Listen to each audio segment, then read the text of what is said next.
Hello friends, कैसे हैं आप सभी। दो कैटेगरी के लोग होते हैं। पहले वाले जो अपने फ्यूचर के लिए प्रिपेयर्ड रहते हैं, आने वाली किसी भी सिचुएशन के लिए प्रिपेयर्ड रहते हैं, और दूसरी कैटेगरी में वो आते हैं जो अपने फ्यूचर के लिए कुछ नहीं करते हैं। वो सिर्फ प्रेजेंट मोमेंट में रहते हैं और अपने फ्यूचर के लिए कुछ भी नहीं सोचते हैं। फॉर एग्जाम्पल, मान लीजिए आपके एग्जाम्स हैं 15 अप्रैल से और आपको जनवरी में पता चलता है कि आपके एग्जाम्स जो है वो 15 अप्रैल से हैं। तो इस सिचुएशन में, इस कंडीशन में दो तरह के स्टूडेंट्स होंगे। फर्स्ट कैटेगरी कौन सी होगी?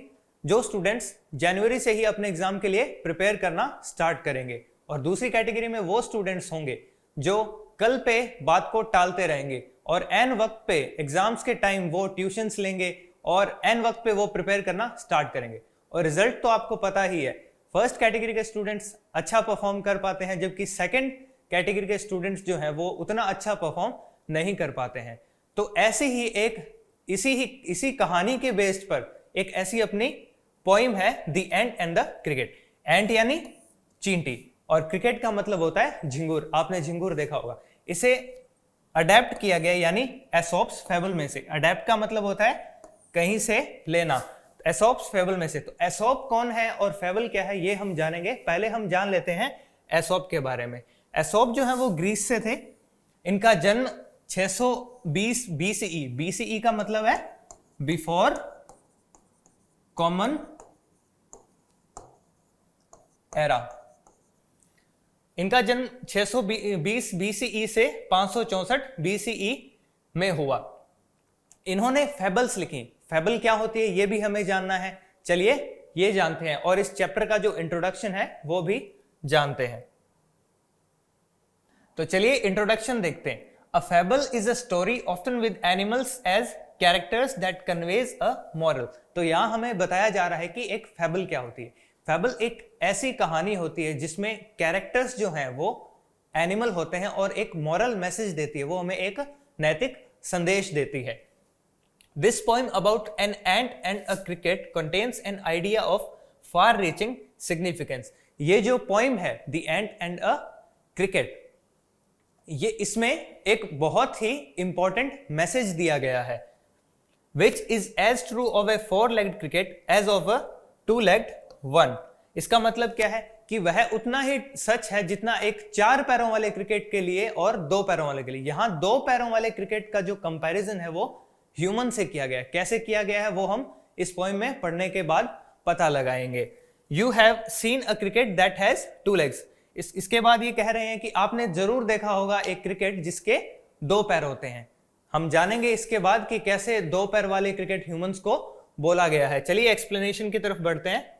देखते हैं stanza 1। A silly young cricket accustomed to sing through the warm sunny months of gay summer and spring began to complain when he found that at home his cupboard was empty and winter was come। देखिए इसमें cricket को सिली young cricket कहा गया। सिली उसे क्यों बोला गया है? क्योंकि वह बहुत ही फन लविंग था, अपने लिए वह कुछ कर नहीं रहा था अपने फ्यूचर के लिए, और किस तरह से नहीं कर रहा था ये हम जानते हैं। A silly young cricket accustomed to sing का मतलब है ये जो क्रिकेट था यह गाना गाया करता था। और गाना कब गाया करता था? Through the warm sunny months of gay summer and spring, जब गर्मियां थी। अच्छा, यहां आप accustomed टू का मतलब जानेंगे हैबिट में होना, यानी वह गाना गाया करता था। और यहां पे गे का मतलब है हैप्पी। इसके बाद कहते हैं begin to complain when he found that at home his cupboard was empty and winter was come. जब उसने सारी अपनी जो गर्मियां थी वह गाना गाने में बिता दी, और फिर जब सर्दियां आई तो उसे पता चला कि उसके कबर्ड में, उसके अलमारी में कुछ खाने को नहीं है। इसके बाद कह रहे हैं not a crumb to be found on the snow covered ground, not a flower could he see, not a leaf on a tree, oh what will become says the cricket of me.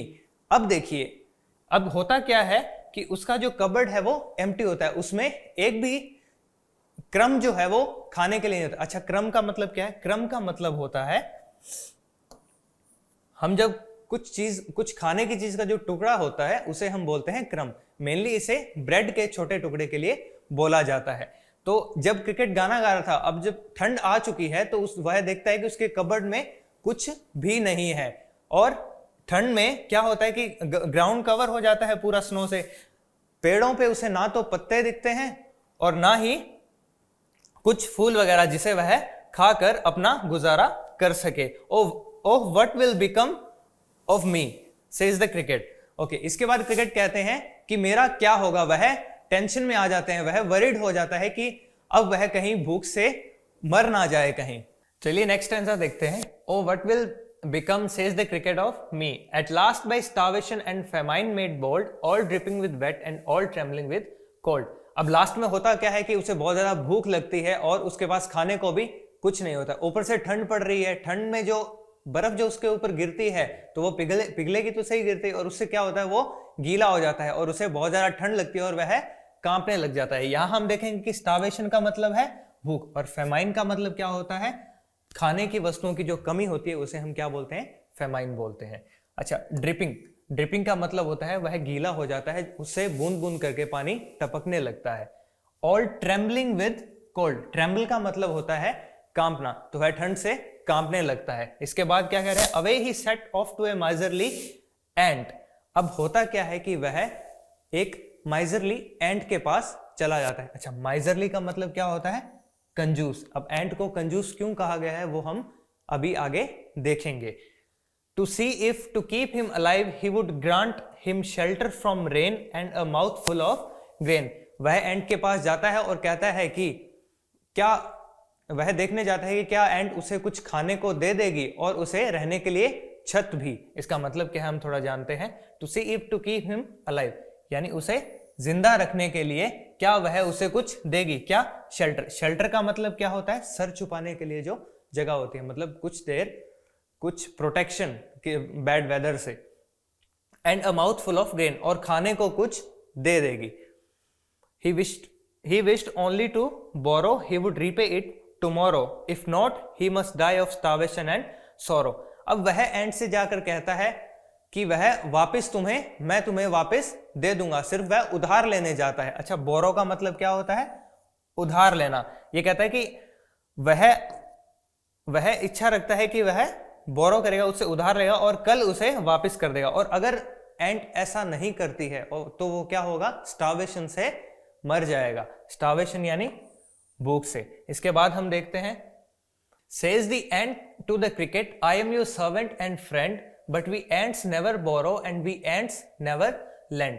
अब जब cricket उससे मांगने जाता है कुछ खाने के लिए तो एंट कहती है कि चलो देखो भाई, तुम हमारे दोस्त हो, लेकिन हम एंट्स जो है वो ना तो किसी से उधार लेते हैं और ना ही किसी को उधार देते हैं। देखिए, बोरो का मतलब होता है उधार लेना और लेंड का मतलब होता है उधार किसी को देना। इसके बाद कहते हैं, but tell me dear cricket, did you lay nothing by when the weather was warm, quoth the cricket not. अब देखिए ये क्या कहते हैं, जब एंट उससे पूछती है कि अच्छा क्रिकेट एक बात बताओ, क्या तुमने सच में कुछ सेव नहीं किया जब गर्मियां थी, जब वेदर अच्छा था? तब इस बात पे क्रिकेट उनसे कहता है कि नहीं। अच्छा, अब हम वोकैब देखते हैं इसकी थोड़ा सा। ले नथिंग बाय का मतलब होता है सेव करना, टू सेव। अच्छा, when the weather was warm, quoth. अच्छा, क्वोथ का मतलब है said the cricket not, my heart was so light that I sang day and night. अब वो कहते हैं कि मेरा हार्ट बहुत लाइट था, मैं बहुत उस वक्त खुश था कि अच्छा मौसम है, और मैं उस वक्त सिर्फ गाना गाया करता था और मैंने उस वक्त को एंजॉय किया, क्योंकि फॉर ऑल नेचर लुक्ड गे, क्योंकि नेचर जो था वो बहुत उस वक्त अच्छा लग रहा था, वो बहुत हैप्पी था, बहुत प्लीजेंट वेदर था उस वक्त। You सैंग sir you say go then says the ant and dance the winter away. अब वो एंट उसका थोड़ा सा मजाक बनाते हुए कहते हैं कि अच्छा सर, आपने सिर्फ वहां गाना गाया, आपने यही कहा ना, तो आप एक काम कीजिए, जैसे आपने गर्मियों में गाना गाया वैसे ही सर्दियों में भी आप गाना गाइए। देखिए कहते हैं ना कि एंड ने कहा कि डांस, जब आपने गर्मियों में डांस किया तो आप जाके सर्दियों में भी नाच गाना करके अपना ये वक्त जो है वो बिता दीजिए। इसके बाद हम चलते हैं स्टैंजा 4 पे। अब देखिए ये बात जो है ये पोइट ने हमें कही है। Thus ending, he hastily lefted the wicket and out of the door turned the poor little cricket. Fox called this a fable, I will warrant it true. Some crickets have 4 legs and some have true.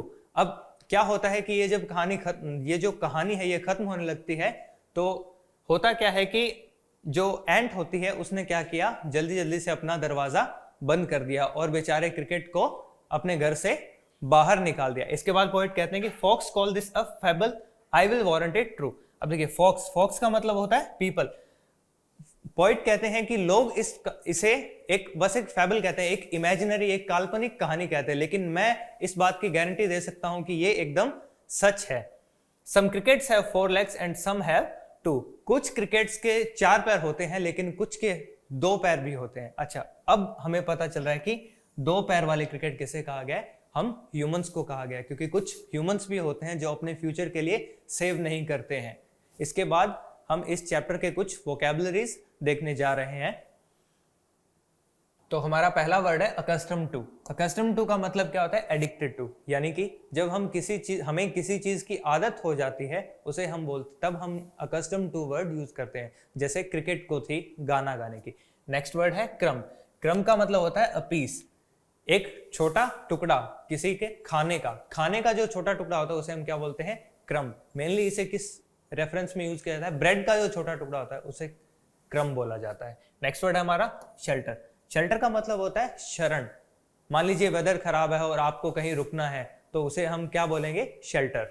Next word है starvation. Starvation का मतलब होता है hunger. Hunger यानी भूख। इसके बाद हमारा वर्ड है क्वोथ। क्वोथ का अर्थ होता है क्वोटेड, या फिर हम इसे क्या कहेंगे, सेड। जब हम कुछ कहते हैं तो उसे हम बोलते हैं क्वोथ। इसके बाद हमारा अगला वर्ड है गे।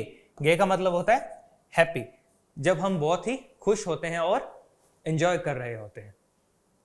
तो ये था हमारा चैप्टर, ये हमारी पोइम थी the ant and the cricket. अब इसमें हमने ये सीखा कि हमें अपने फ्यूचर के लिए कुछ सेव करना चाहिए, हमें फ्यूचर के लिए पहले से प्लानिंग करनी चाहिए। ऐसा ना हो कि हम प्रेजेंट में हम एंजॉय करते रहो, हम फ्यूचर के बारे में सोचे ही ना। लेकिन इसके साथ साथ हमने एक बात और भी सीखी कि हमें एंट की तरह भी नहीं बनना है कि हम किसी की मदद ही ना करें। तो हमें हर किसी की मदद भी करनी चाहिए और अपने फ्यूचर के लिए सेव भी करना चाहिए। तो स्टूडेंट्स, ये था हमारा पूरा चैप्टर। हम नेक्स्ट क्लास में अब मिलते हैं। बाय।